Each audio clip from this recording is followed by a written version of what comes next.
पुष्कर द्वीप की स्थिति तथा विस्तार का वर्णन, संक्षेप में अव्यक्त से सृष्टि का प्रतिपादन।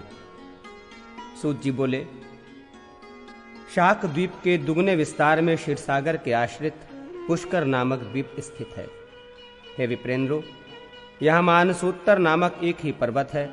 ये 50,500 योजन ऊंचा है और चारों ओर विस्तार में इसका परिमंडल अर्थात घेरा भी उतने ही परिमाण का है। इस द्वीप के ही पश्चिम की ओर आधे भाग में मानसोत्तर नाम से एक ही महापर्वत अपनी विशेष स्थिति के कारण 2 भागों में बटा है। इस द्वीप में 2 शुभ एवं पवित्र जनपद कहे गए हैं। वे दोनों मानस पर्वत के अनुमंडल हैं। ये महावीत तथा धात की खंड नामक वर्ष कहे गए हैं। पुष्कर द्वीप स्वादुदक समुद्र, स्वादिष्ट जल वाले समुद्र से चारों ओर से घिरा है। उस द्वीप में देवताओं द्वारा पूजित न्यगोध्र वट का एक महान वृक्ष है। उसी द्वीप में विश्वभावन विश्वात्मा ब्रह्मा रहते हैं। मुनि श्रेष्ठों, वहीं पर शिव नारायण का मंदिर है।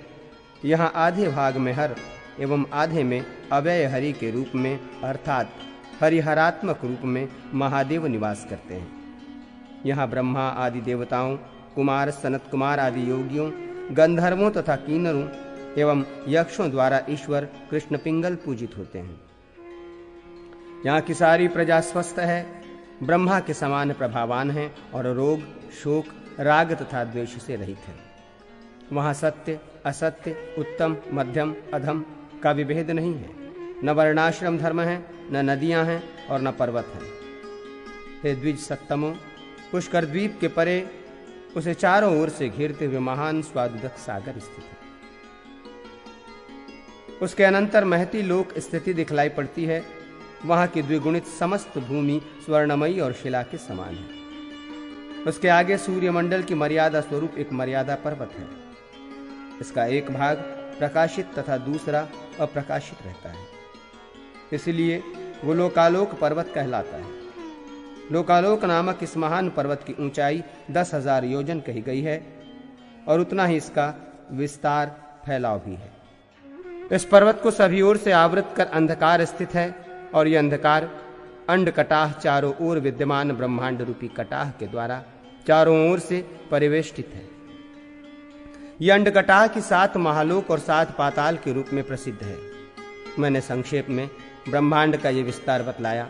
प्रधान कारण रूप और अव्ययात्मा के सर्वव्यापी होने के कारण इस प्रकार के हजारों करोड़ ब्रह्मांड है, ऐसा समझना चाहिए। इन सभी ब्रह्मांडों में 14 भुवन होते हैं। इन सभी में चतुर्मुख ब्रह्मा, रुद्र तथा नारायण आदि होते हैं। हे विप्रो, ब्रह्मांड के चारों ओर 7 आवरण हैं। वे परिमाण में क्रमशः एक दूसरे से 10 गुना अधिक हैं। यहाँ मनीषी लोग जाते हैं। अनंत, अद्वितीय, अव्यक्त, अनादि, निधन, महत और जगत के प्रकृति स्वरूप अक्षर ब्रह्म इन सभी आवरणों का अतिक्रमण कर विद्यमान रहते हैं। इनकी कोई संख्या नहीं होती, इसलिए इन्हें अनंत कहा जाता है। इन्हें ही अव्यक्त समझना चाहिए। यही ब्रह्म परम पद अंतिम प्राप्तव्य है। ये अनंत सर्वत्र सभी स्थानों में है, ऐसा कहा गया है। इनका जो अव्यय महात्म्य है, मैंने भी पूर्व में इसका वर्णन किया है। वही ये परमात्मा की भूमि, रसातल, आकाश, वायु, अग्नि, सभी समुद्रों तथा स्वर्ग सर्वत्र सभी स्थानों में विद्यमान है। इसमें कोई संदेह नहीं। यही महान द्युतिमान पुरुषोत्तम अंधकार तथा प्रकाशमात्मा सत्व में विद्यमान होते हुए अपने अंगों को अनेक रूपों में विभक्त कर क्रीड़ा करते हैं।